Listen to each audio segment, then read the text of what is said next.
सुबह का समय था। घर में चिड़ियों की चहचहाहट और हल्की हलचल थी। बाहर सूरज अपनी सुनहरी किरणों के साथ रोशनी फैला रहा था, लेकिन कनक के कमरे में अंधेरा छाया हुआ था। खिड़की के पर्दे भी बंद थे। कमरे के कोने में कनक सिर झुकाए चुपचाप बैठी थी। उसकी आंखें सूजी हुई थीं, चेहरा उतारा हुआ था और दिल में कोई बड़ा बोझ सा महसूस हो रहा था। सुशीला, कनक की माँ, रसोई से बार बार आवाज दे रही थी, कनक बेटा, कब तक यूं कमरे में बैठी रहेगी? सुबह से कुछ खाया भी नहीं, बाहर तो आ। लेकिन कनक ने कोई जवाब नहीं दिया। सुबह से ही वह गुमसुम थी। उसने न फोन देखा, न किसी से बात की। सुशीला के चेहरे पर चिंता की लकीरें बढ़ती जा रही थीं। आखिर क्या बात है जो उनकी बेटी को अंदर ही अंदर परेशान कर रही है? सुशीला ने राकेश से कहा, आज कनक कुछ अजीब सी लग रही है, न कुछ बोल रही है, न खाना खा रही है। सुबह से कमरे में बंद है। राकेश ने अखबार से नजर हटाई और बोले, अरे ऐसा क्या हो गया? बात करके देखो, शायद कल किसी से झगड़ा हो गया होगा। पूछ तो रही हूँ मगर कुछ बोल ही नहीं रही। दोपहर का समय, घर में लंच की तैयारी हो चुकी थी। सुशीला डाइनिंग टेबल पर खाना लगाते हुए प्रेम से बोली, प्रेम जरा देख तो दरवाजे पर कौन है? डोरबेल कब से बज रही है? प्रेम उठने ही वाला था कि राकेश ने कहा, रुक, मैं देखता हूँ। दरवाजा खोलते ही सामने प्रेमा खड़ी थी। उनके चेहरे पर चिंता और हल्का गुस्सा झलक रहा था। अरे प्रेमा जी, आइए ना, अंदर आइए, राकेश ने मुस्कान के साथ कहा। पीछे से सुशीला भी चली आई। अरे प्रेमा बहन, आप अचानक, सब ठीक तो है? प्रेमा ने अंदर कदम रखते हुए कहा। सब ठीक नहीं सुशीला, मैं तो बात करने आई हूँ। राकेश और सुशीला दोनों ने एक दूसरे की ओर सवालिया निगाहों से देखा। क्या हुआ बहन, आप इतनी नाराज क्यों लग रही हैं? राकेश ने पूछा। प्रेमा ने उनकी बात अनसुनी करते हुए कहा, कनक कहाँ है? वो अपने कमरे में है, मगर बताइए तो सही, क्या हुआ? सुशीला ने चिंतित होकर कहा, कनक से ही बात करनी है, उसे बुलाओ। तभी कनक खुद ही अपने कमरे से बाहर आ गई। उसकी चाल धीमी थी और चेहरे पर उदासी साफ दिख रही थी। उसने धीरे से सिर झुकाते हुए कहा, नमस्ते आंटी जी। प्रेमा ने उसे घूरते हुए कहा, नमस्ते छोड़ो, ये बताओ तुम कल से सूरज से बात क्यों नहीं कर रही हो और अपना फोन क्यों बंद करके बैठी हो?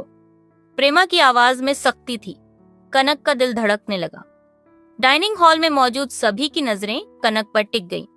देखो कनक, प्रेमा ने फिर कहा, सूरज बहुत ही इमोशनल और जिद्दी लड़का है। मैंने तुम दोनों की सगाई के बाद शादी के लिए 4 हफ्ते का वक्त इसलिए रखा था कि तुम दोनों एक दूसरे को समझ सको। ये गुस्सा करने और मुंह फुलाने का समय नहीं है। राकेश ने बीच में बात संभालने के लिए हल्का मजाक किया। अरे बेटा, छोटे मोटे झगड़े तो हर कपल में होते हैं।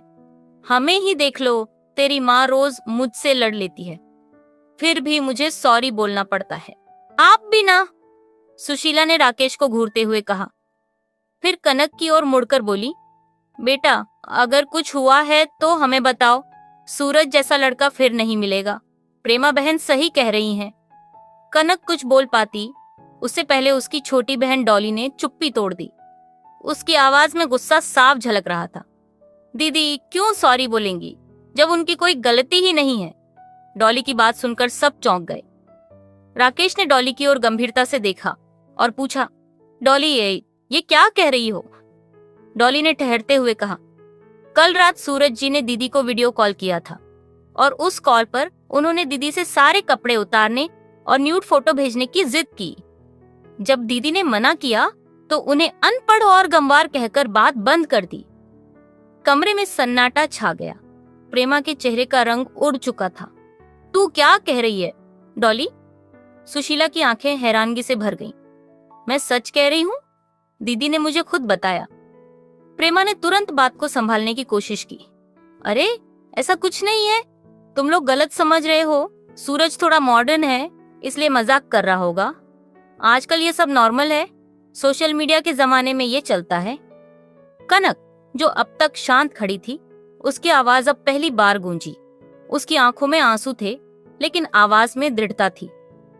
आंटी, क्या भले घर की लड़की से ऐसी गंदी मांग करना आधुनिकता है?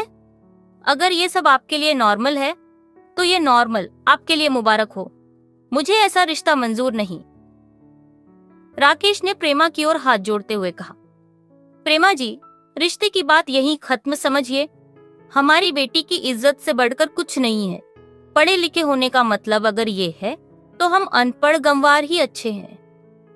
प्रेमा कुछ और कहने की कोशिश करने लगी, मगर राकेश ने उन्हें रोका।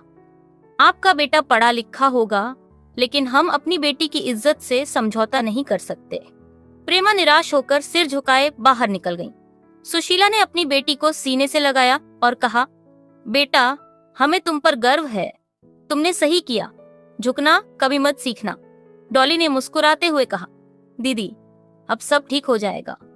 कनक की आंखों में आत्मविश्वास की एक नई चमक थी। प्रेमा के जाने के बाद घर में कुछ देर तक सन्नाटा छाया रहा। राकेश और सुशीला कनक के पास ही बैठे रहे। डॉली चुपचाप अपनी बहन के पास जाकर उसका हाथ पकड़कर बैठ गई। कनक की आंखों में आंसू थे, मगर अब उनमें एक नई ताकत भी थी। उसने अपनी भावनाओं को काबू में रखते हुए माँ बाप की ओर देखा और बोली, पापा, माँ, ओह, मुझे माफ कर दीजिए। मैं नहीं चाहती थी कि ये सब इतना बड़ा हो जाए। राकेश ने तुरंत कनक के सिर पर हाथ रखा और बोले, बेटा, माफी क्यों मांग रही है? तूने जो किया वो सही किया। अगर किसी की गंदी सोच के आगे झुकना गलत होता है तो वो गलती हमने भी नहीं करनी चाहिए। सुशीला ने धीरे से कहा, बेटा, हम तो ये सोचकर खुश थे कि सूरज पढ़ा लिखा है, अच्छा लड़का है, मगर आज समझ में आया कि पढ़ाई लिखाई से ज्यादा जरूरी है इंसान का संस्कार। हमें इस रिश्ते को आगे नहीं बढ़ाना चाहिए। कनक की आंखें छलक आईं। उसने माँ की ओर देखा और बोली, माँ, मैं डर गई थी कि कहीं ये सब आपकी और पापा की इज्जत पर सवाल ना खड़ा कर दे, मगर डॉली ने मेरी आवाज उठा दी। डॉली ने मुस्कुराते हुए कहा, दीदी, अगर हम अपनी आवाज खुद नहीं उठाएंगे तो कौन उठाएगा? मैं हमेशा तुम्हारे साथ हूँ। अगले दिन गांव में यह बात धीरे धीरे फैल गई कि कनक ने अपनी सगाई तोड़ दी है। लोग अलग अलग बातें करने लगे। कुछ लोग राकेश और सुशीला के फैसले की तारीफ कर रहे थे, तो कुछ सवाल उठा रहे थे। अरे, ये क्या कर दिया उन्होंने? इतना अच्छा रिश्ता था, पढ़ा लिखा लड़का था। कनक की जगह कोई और लड़की होती तो झुक जाती, मगर उसने हिम्मत दिखाई। ये लड़की नहीं, मिसाल है। राकेश जब बाहर गए तो उन्हें कई लोगों के सवालों का सामना करना पड़ा, मगर उनके चेहरे पर कोई शिकन नहीं थी। उन्होंने गर्व से कहा, मेरी बेटी ने सही किया। इज्जत से बढ़कर हमारे लिए कुछ भी नहीं। जिसने हमारे घर की बेटी का सम्मान नहीं किया, हम उसके साथ रिश्ता क्यों रखें? उधर सूरज को जब पता चला कि कनक ने रिश्ता तोड़ दिया है तो वह गुस्से में बौखला उठा। उसने तुरंत अपनी माँ प्रेमा को फोन किया। माँ, ये क्या हो रहा है? उस लड़की ने हमारी इज्जत मिट्टी में मिला दी। प्रेमा ने थकी हुई आवाज में कहा, सूरज, तुमने क्या किया था ये मत भूलो। ये सब तुम्हारी वजह से हुआ है। मैंने क्या किया? मैंने सिर्फ थोड़ा खुलकर बात की थी। ये तो उस गंवार लड़की का दिमाग खराब है। बस करो सूरज, प्रेमा ने झल्लाते हुए कहा। अब मुझे कुछ मत कहो। मैंने उनकी इज्जत पर सवाल खड़ा करके बड़ी गलती की है। वो लोग सही थे, हम गलत। सूरज ने गुस्से में फोन पटक दिया, मगर उसके मन में अब भी अहंकार भरा था। कुछ दिन बीत गए।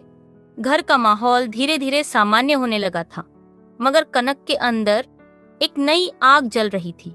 उसने अपने पिता के पास जाकर कहा, पापा, मैं आगे पढ़ना चाहती हूँ। मैं कुछ करना चाहती हूँ ताकि लोग मुझे सिर्फ किसी की बहू या बेटी के नाम से न जाने। राकेश ने गर्व से अपनी बेटी को देखा और बोले, बेटा, ये तो बहुत अच्छी बात है। मैं हमेशा तेरे साथ हूँ। तू जो करना चाहती है कर, तुझे रोकने वाला कोई नहीं है। कनक का फैसला गांव की कई लड़कियों के लिए एक मिसाल बन गया। धीरे धीरे लोग यह समझने लगे कि रिश्तों में इज्जत और बराबरी होना जरूरी है। गांव की कई और लड़कियां जो अब तक चुप रहती थीं, उन्होंने अपनी आवाज उठानी शुरू कर दी। कुछ महीने बाद कनक ने अपनी पढ़ाई फिर से शुरू कर दी थी। वह अब एक कॉलेज में दाखिला लेकर पढ़ाई के साथ साथ लड़कियों को आत्मनिर्भर बनने की शिक्षा देने लगी। उसने गांव की लड़कियों के लिए एक छोटे से कोचिंग सेंटर की शुरुआत की। डॉली ने कनक के पास बैठते हुए कहा, दीदी, तुमने जो किया उस पर मुझे गर्व है। अगर तुम नहीं होती तो शायद मैं कभी समझ नहीं पाती कि एक लड़की को अपने लिए लड़ना कितना जरूरी है। कनक मुस्कुराई और बोली, डॉली, ये सिर्फ मेरी नहीं, हम सबकी लड़ाई है। जब तक हम खुद के लिए खड़े नहीं होंगे तब तक कोई हमारे लिए खड़ा नहीं होगा। एक दिन प्रेमा गांव आई और राकेश के घर के बाहर खड़ी रही।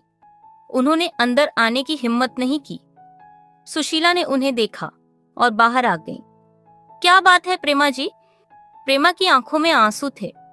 उन्होंने धीमे स्वर में कहा, सुशीला, मैं गलत थी। मैंने अपनी दोस्ती को रिश्ते में बदलने की गलती की। मेरा बेटा गलत है, मैं माफी मांगने आई हूं। सुशीला ने गंभीर होकर कहा, माफी की जरूरत नहीं है प्रेमा जी, बस इतना जान लीजिए कि बेटियों की इज्जत सबसे ऊपर होती है। अगर हम खुद उनकी इज्जत नहीं करेंगे तो समाज क्या करेगा?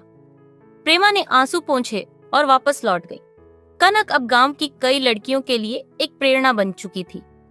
वह अपने जीवन की नई राह पर बढ़ रही थी। उसने समाज को दिखा दिया कि लड़की होना कोई कमजोरी नहीं है। राकेश ने एक दिन कनक को गले लगाते हुए कहा, बेटा, मुझे तुझ पर गर्व है, तूने हमारी सोच बदल दी।